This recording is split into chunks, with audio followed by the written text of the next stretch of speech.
ನಮ್ಮ ಸಂವಿಧಾನ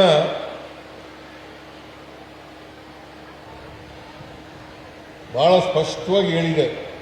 ಏನಂತ ಹೇಳಿದೆ? ನಮ್ಮ ಧರ್ಮವನ್ನು ಗೌರವಿಸಬೇಕು, ಆದರೆ ಪರಧರ್ಮವನ್ನು ಸಹಿಷ್ಣುತೆಯಿಂದ ಕಾಣಬೇಕು ಅಂತಕ್ಕಂಥ ಮಾತುಗಳನ್ನು ಹೇಳಿದೆ. ನಮ್ಮ ಧರ್ಮವನ್ನು ನಾವು ಮಾಡಿ, ಆದರೆ ಸಹಿಷ್ಣುತೆಯಿಂದ ಪರಧರ್ಮವನ್ನು ಕಾಣಬೇಕು.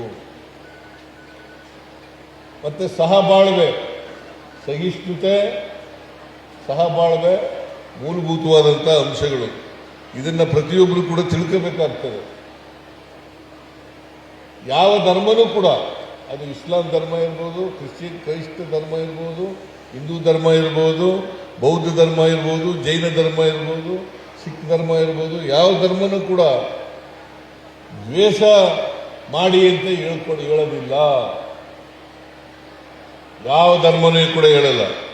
ಎಲ್ಲ ಧರ್ಮವೂ ಕೂಡ ಪರಸ್ಪರ ಪ್ರೀತಿ ಮಾಡಿ ಅಂತ ಹೇಳ್ತಾವೆ ಹೊರತು ದ್ವೇಷ ಮಾಡಿ ಅಂತ ಹೇಳಲ್ಲ. ಇದನ್ನ ತಮ್ಮ ಸ್ವಾರ್ಥಕ್ಕೋಸ್ಕರ ದ್ವೇಷ ಮಾಡ್ತಕ್ಕಂಥ ಕೆಲಸವನ್ನ ಪ್ರತಿಯೊಬ್ಬರು ಕೂಡ ತ್ಯಜಿಸಬೇಕು.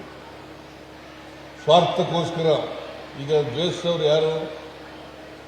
ಹಿಂದೂ ಧರ್ಮದವರನ್ನ, ಕ್ರಿಶ್ಚಿಯನ್ ಧರ್ಮದವರನ್ನ, ಇಸ್ಲಾಂ ಧರ್ಮದವರನ್ನ ದ್ವೇಷ ಮಾಡ್ತಕ್ಕಂಥದ್ದು ಧರ್ಮದಲ್ಲಿ, ಧರ್ಮ ಶಾಸ್ತ್ರದಲ್ಲಿ ಹೇಳದೇ ಹೋದರೂ ಕೂಡ ನಾವು ಮಾಡ್ತಾ ಇದ್ದೀವಿ.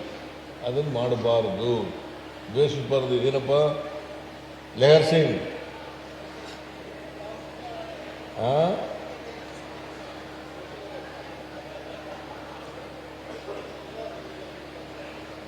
ನಾನು ಹೇಳೋದು ನಿಮಗೆ ಗೊತ್ತಾಯ್ತಲ್ಲ?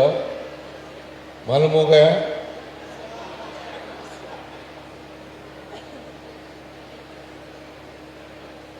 ನಾವು ಎಲ್ಲ ಧರ್ಮಗಳು ಕೂಡ ಪ್ರೀತಿಸೋದು ಹೇಳ್ತಾವ ಹೊರತು ದ್ವೇಷಿಸೋದು ಹೇಳಲ್ಲ. ದ್ವೇಷ ರಾಜಕಾರಣ ಮಾಡಕ್ ಕೂಡುದು. ನೀನ್ ಮಾಡ್ತೀಯಪ್ಪ, ಕೆಲವರು ಯಾರು ಮಾಡಬಾರದು. ದ್ವೇಷದಿಂದ ನಾವು ಒಳ್ಳೆ ವ್ಯಕ್ತಿಯಾಗಿ ಬೆಳೀಲಿಕ್ಕೆ ಸಾಧ್ಯ ಆಗಲ್ಲ. ದ್ವೇಷ ಮಾಡೋದ್ರಿಂದ ಸಮಾಜದಲ್ಲಿ ದೇಶವನ್ನು ಹುಟ್ಟಾಕಲಿಕ್ಕೆ ಸಾಧ್ಯ ಆಗ್ತದೆ ಹೊರತು ಯಾರ ಮನುಷ್ಯನೂ ಕೂಡ ಗೆಲ್ಲಲಿಕ್ಕೆ ಸಾಧ್ಯ ಇಲ್ಲ. ದ್ವೇಷದಿಂದ ಪ್ರೀತಿಯನ್ನು ಸಂಪಾದನೆ ಮಾಡಲಿಕ್ಕೆ ಸಾಧ್ಯ ಇಲ್ಲ. ಪ್ರೀತಿಯಿಂದ ಪ್ರೀತಿಯನ್ನು ಸಂಪಾದನೆ ಮಾಡಲಿಕ್ಕೆ ಸಾಧ್ಯ ಆಗ್ತದೆ. ಅದರಿಂದ ಯಾರು ಕೂಡ ದ್ವೇಷ ಮಾಡಬಾರದು. ಇದನ್ನೆಲ್ಲ ನಾವು ತಿಳ್ಕೋಬೇಕಾದ್ರೆ ವಿದ್ಯಾವಂತರಾಗಲೇಬೇಕು. ವಿದ್ಯಾವಂತರಾಗದೇ ಹೋದರೆ ಅಸಮಾನತೆಯನ್ನು ತೆಗೆದಾಡಲಿಕ್ಕೆ ಸಾಧ್ಯ ಆಗಲ್ಲ. ನಮ್ಮ ಸಮಾಜದಲ್ಲಿ ಜಾತಿಗಳಿದ್ದಾವೆ, ಧರ್ಮಗಳಿದ್ದಾವೆ, ಅಸಮಾನತೆ ಇದೆ. ಬಾಬಾ ಸಾಹೇಬ್ ಅಂಬೇಡ್ಕರ್ ಏನು ಹೇಳಿದ್ರು ಗೊತ್ತಾ?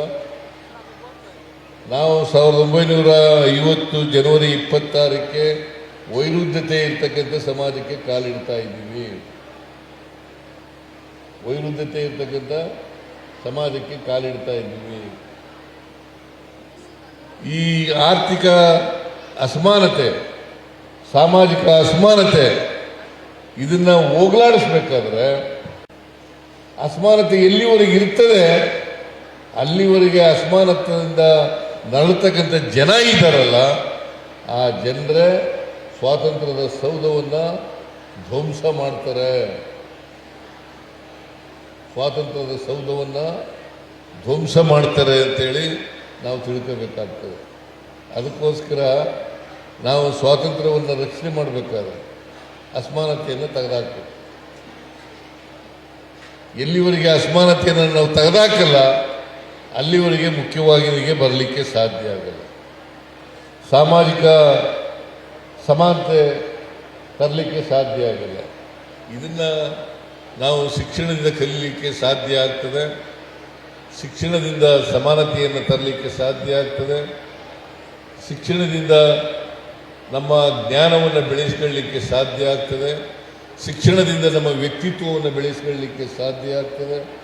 ಶಿಕ್ಷಣದಿಂದ ಎಲ್ಲವನ್ನು ಸಾಮಾಜಿಕ ಗೌರವಗಳನ್ನು ಗಳಿಸ್ಕೊಳ್ಳಲಿಕ್ಕೆ ಸಾಧ್ಯ ಆಗ್ತದೆ. ಇದಿಲ್ಲದೆ ಹೋದರೆ ಅದಕ್ಕೆ ನಾನು ಎಲ್ಲ ಸಂಘ ಸಂಸ್ಥೆಗಳಿಗೆ, ಸರ್ಕಾರಕ್ಕೆ, ಸರ್ಕಾರದ ಸಂಸ್ಥೆಗಳಿಗೆ ನಾವು ಶಿಕ್ಷಣಕ್ಕೆ ಹೆಚ್ಚು ಮಹತ್ವವನ್ನು ಕೊಟ್ಟು ಮಾಡಬೇಕಾಗ್ತದೆ. ನಮ್ಮ ಸರ್ಕಾರ ಅದಕ್ಕೋಸ್ಕರನೇ ಶಿಕ್ಷಣಕ್ಕೆ ಹೆಚ್ಚು ಒತ್ತನ್ನು ಕೊಡ್ತಾ ಇರ್ತಕ್ಕಂಥದ್ದು. ಸುಮಾರು ನಮ್ಮ ಬಜೆಟ್ನಲ್ಲಿ 4,900 ಕೋಟಿ 9 ಕೋಟಿ ಇದೆಯಲ್ಲ, ಈ 4,900 ಕೋಟಿನಲ್ಲಿ ಹೆಚ್ಚು ಶಿಕ್ಷಣಕ್ಕೆ ಖರ್ಚು ಮಾಡ್ತಾ ಇದ್ದೀವಿ.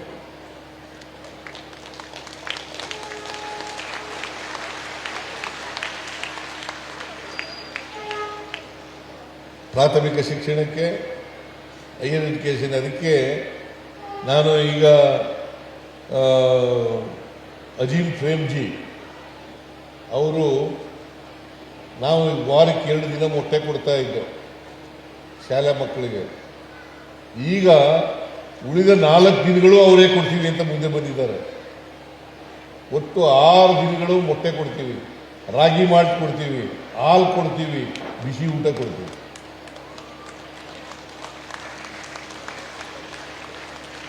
ಆಮೇಲೆ ಇತ್ತೀಚೆಗೆ ಕಾಲೇಜಿನಲ್ಲಿ ಓದ್ತಕ್ಕಂಥ ಹೆಣ್ಮಕ್ಳಿಗೆ, ವಿಶೇಷವಾಗಿ ಹೆಣ್ಮಕ್ಳಿಗೆ ಸ್ಕಾಲರ್ಶಿಪ್ ಕೊಡ್ತಕ್ಕಂಥ ಯೋಜನೆಯನ್ನು ಕೂಡ ಜಾರಿಗೆ ತಂದಿದ್ದೇವೆ.